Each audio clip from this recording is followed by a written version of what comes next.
Nagsimula ang pelikula sa isang lalaking nakatali sa operating table na may matinding sugat sa tiyan.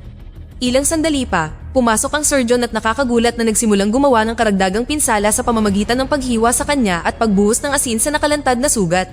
Nagdulot ito ng matinding sakit sa kawawang lalaki na nagsimulang maglabas ng kakaibang substance mula sa kanyang ulo. Mabilis na tinipon ng surgeon ng substance at ilang sandali pa, sumuko ang lalaki dahil sa kanyang mga pinsala at namatay. Di nagtagal, ang surgeon na ito ay gumagawa ng mga tableta mula sa nakolektang substance na inilagay niya sa loob ng briefcase.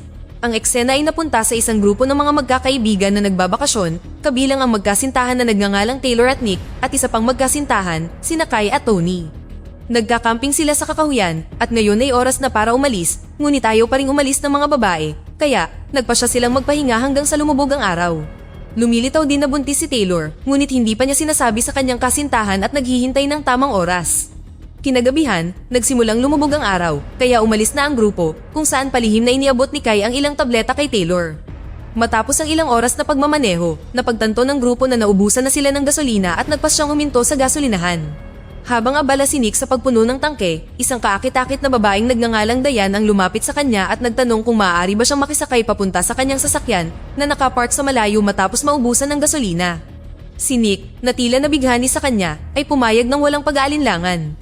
Matapos punan ng tangke, nagtipon ng grupo para umalis. Ngunit nang malaman ni Taylor na may estrangherong makikisakay, siya ay nagalit. Nagsimula siyang makipagtalo kay Nick na nagtiyak sa kanya na hindi ito malaking bagay at isa lamang siyang babaeng hindi makakasakit. Kalaunan, habang nagmamaneho, pinuri ni Tony ang amoy ni Dayan kung saan sumagot siya na sarili niyang pabango iyon na ginawa niya bilang bahagi ng kanyang propesyon.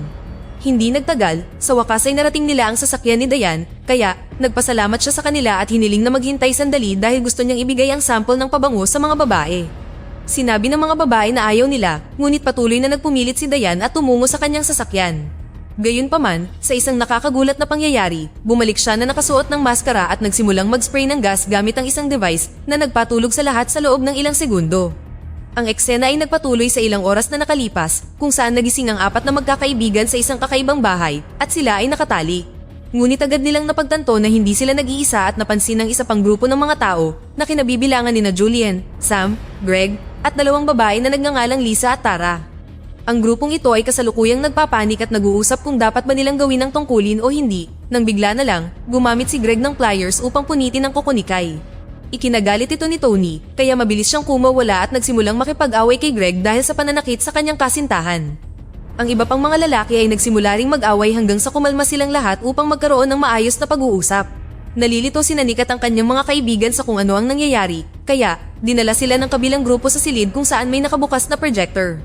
Isang kakaibang babae ang lumitaw sa screen at ipinaliwanag na lahat sila ay may mga device sa likod ng kanilang mga leeg na nangongolekta ng mga kemikal na inilalabas kapag ang katawan ng tao ay nakakaramdam ng panganib o sakit. Sinabi niya na ang tungkulin nila ay saktan ng isa't isa gamit ang mga sandatang ibinigay sa kanila para makuha ang mga kemikal.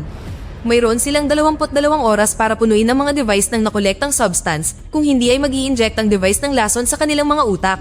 Nagpapakita rin ito ng bar na may porsyento na nagpapahiwatig kung gaano nakarami ang nakolekta at kailangan nilang maabot ang 100% pagkatapos ay maaari na silang umalis.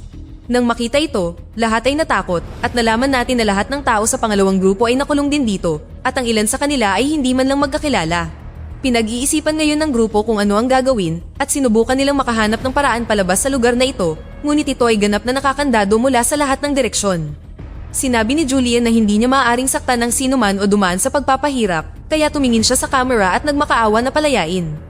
Pagkatapos ay mabilis niyang sinubukang tanggalin ang device mula sa kanyang leeg, ngunit sa proseso, ang device ay tumagos sa kanyang utak at bungo bago nabali ang kanyang leeg. Agad siyang namatay, pagkatapos nito ay bumaba ang porsyento sa bar dahil nasayang ang kemikal mula sa kanyang utak.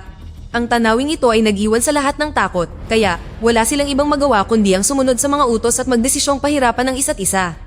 Tila makasarili si Tara at sinabing hindi dapat pahirapan ng mga babae at dapat gawin ng mga lalaki ang lahat, ngunit tumanggi si Greg at sinabing lahat sila ay may kinalaman dito.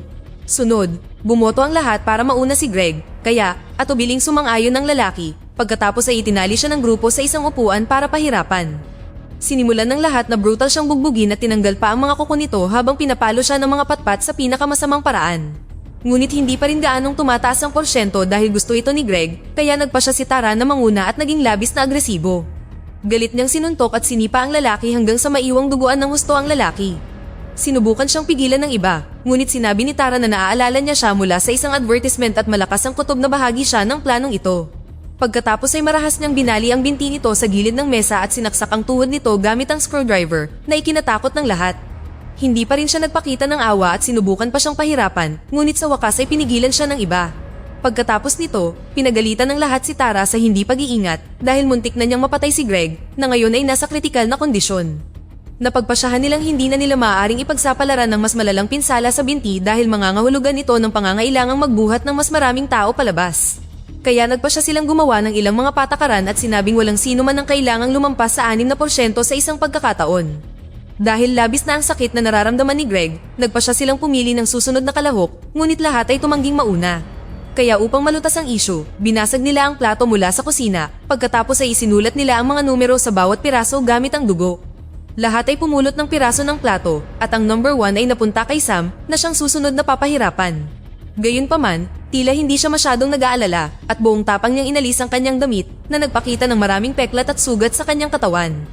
Natakot ang grupo at nagtanong kung ano ito na sinagot niya na nakaranas siya ng pinakamasamang pagkabata. Sunod, humiga si Sam sa mesa at pagkatapos ay pinahirapan siya sa pamamagitan ng pagpaso gamit ang plancha. Ngunit hindi ito gaanong nagdulot sa kanya ng sakit at hindi rin tumaas ang bar, kaya hiniling niya sa kanila na gamitin ang pliers sa kanya. Pumayag ang grupo at sinimulang bunutin ang ilang kuko niya at pahirapan ng husto. Pagkatapos nito, tumaas na ang porsyento. Nang matapos na, pumunta si Sam sa silid upang magpahinga kung saan nilapitan siya ni Nick at pinuri ito sa pagiging matapang.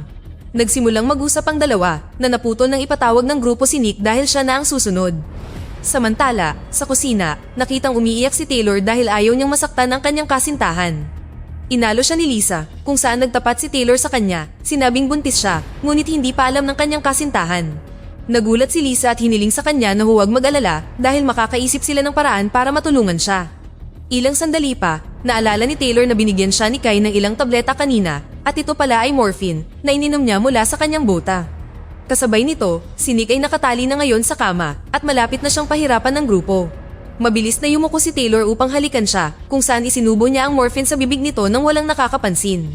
Sunod, umiwas ng tingin si Taylor at narinig ang grupo na walang awang sinasaktan ng kanyang kasintahan ng walang pagsisisi.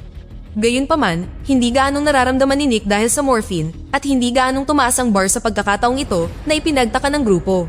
Kaya nagpa siya silang saktan siya ng mas brutal para maramdaman ito ni Nick at sa wakas ay tumaas ang porsyento. Nang makatapos sila kay Nick, labis na natakot ang grupo na danasin ng parehong sakit kaya iminungkahi ni Tara na kunin ang natitirang porsyento mula kay Greg dahil nasaktan na ito. Iminungkahi ni Tara na iwanan na lang nila ito dahil makakaiwas sila sa sakit ng pagpapahirap at pagdadala ng isang tao palabas ng gusali. Gayunpaman, mariing tumanggi si Tony kaya nagpa siya ang grupo na bumoto tungkol sa bagay na ito. Nakakagulat na sumang-ayon dito ang lahat ng kababaihan, kasama na si Sam na nagparamdam kay Tony ng pagkamuhi.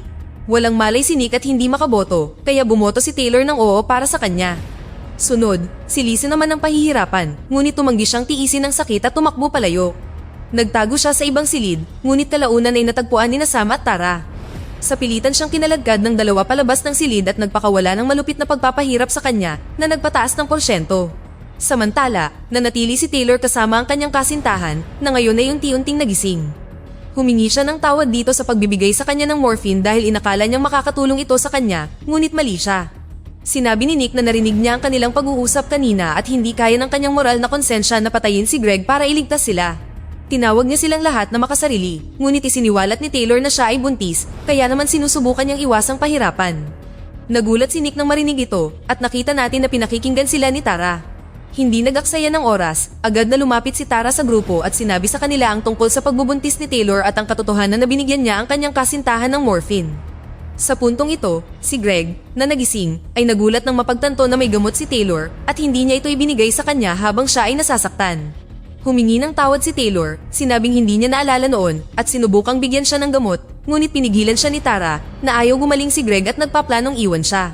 Nagdulot ito ng malaking pagtatalo sa grupo, kaya kalaunan ay pinatumba ni Tony si Tara sa pamamagitan ng pagsuntok sa kanya dahil nagsawa na siya sa nakakainis na ugali nito. Kasunod nito, nagpa siya sina Kai, Tony, at Taylor na pahirapan ang kanilang mga sarili at nagpakulo ng isang palayok ng tubig sa kusina. Sabay-sabay nilang inilagay ang kanilang mga kamay sa palayok kung saan hindi na matiis ni Kai ang sakit at umatras habang matapang na nagpatuloy sina Tony at Taylor. Nakatulong ito sa pagtaas ng porsyento, ngunit bigla na lang, dumating si Tara na nagkamalay na upang magdulot ng kaguluhan. Brutal niyang sinaksak si Tony sa balikat, dahilan para matapon ng palayok sa kanya at malubha siyang nasunog. Parang hindi pa sapat yun, sinubukan niya itong patayin gamit ang kutsilyo, ngunit hinampas siya ni Nick ng kawali na muling nagpatumba sa kanya. Maya-maya, nagising si Tara at natagpuan ang kanyang sarili na nakatali sa mesa ng pagpapahirap na ikinatakot niya. Agad siyang nagtanong tungkol sa porsyento at sinabi ni Tony sa kanya na dahil sa kanyang mga ginawa ay tumaas ito sa 48%. Kinakabahan siyang nagmakaawa sa kanila na tapusin agad, ngunit sinabi ni Tony na sa pagkakataong ito ay hindi sila titigil sa 6% lamang. Tila lahat ng miyembro ng grupo ay sawang-sawa na sa kanyang pag-uugali at ngayon ay plano nilang pahirapan siya hanggat kaya niya. Sabik na rin si Greg na maghiganti, kaya umiyak si Tara at sinabing alam niyang isa siyang drug dealer at siya ang nasa likod ng lahat ng ito. Pagkatapos ay nagsimula siyang magprotesta, sinabing bumoto na sila para sa 6% at nagmakaawa sa kanila na palayain siya. Galit na sinubukan ni Tara na tumakas, kung saan napalayan niya ang isang kamay niya at brutal na hiniwa ang leeg ni Kai. Nang makita ito, sumugod si Tony at ang iba pa kay Kai na ngayon ay duguan ng husto at hindi na may liligtas. Kalaunan ay namatay siya, na labis na ikinalungkot ni Tony. Napuno siya ng galit at sinugod si Tara na sumumpa na aksidente lamang ang nangyari. Ngunit tumanggi si Tony na makinig at sinubukang patayin siya hanggang sa pigilan siya ni Nick na nagsabing kailangan nila siya upang madagdagan ng porsyento. Dahil dito, sinimulan na siyang pahirapan ng grupo gamit ang lahat ng uri ng armas at gumamit sila ng grater para tanggalin ang bahagi ng kanyang mukha. Hiniwa pa nila ang kanyang mga braso gamit ang kutsilyo at nang tuluyang mawalan ng malay si Tara, umabot sa 80% ang bar. Kasunod nito, napagtanto ng grupo na wala na silang masyadong oras at kailangan nilang umabot sa 100% para makatakas. Nagsimula silang mag-isip kung ano ang gagawin nang biglang ibunyag ni Nick na, noong bata pa siya, nabali ang kanyang collarbone at iyon ang pinakamatinding sakit na naranasan niya. Kaya nagpasya silang baliin ang kanilang mga collarbone, maliban kay Greg na labis nang nagdusa. Kumilos si Tony at brutal na binali ang collarbone ng lahat, ngunit hindi niya magawang saktan si Taylor. Pagkatapos ay binali din ni Nick ang collarbone ni Tony, kaya sa wakas ay umabot na sa 100% ang bar. Sa sandaling ito, muling lumitaw ang kakaibang babae sa screen at binati sila sa paggamit ng 100%. Inutusan niya silang lumapit sa isang panel sa tabi ng pinto para umalis at palayain ang kanilang mga sarili. Isa-isang umalis ang grupo, at kahit nagalit si Tony kay Tara, nagpasya siyang ihatid din ito sa labasan.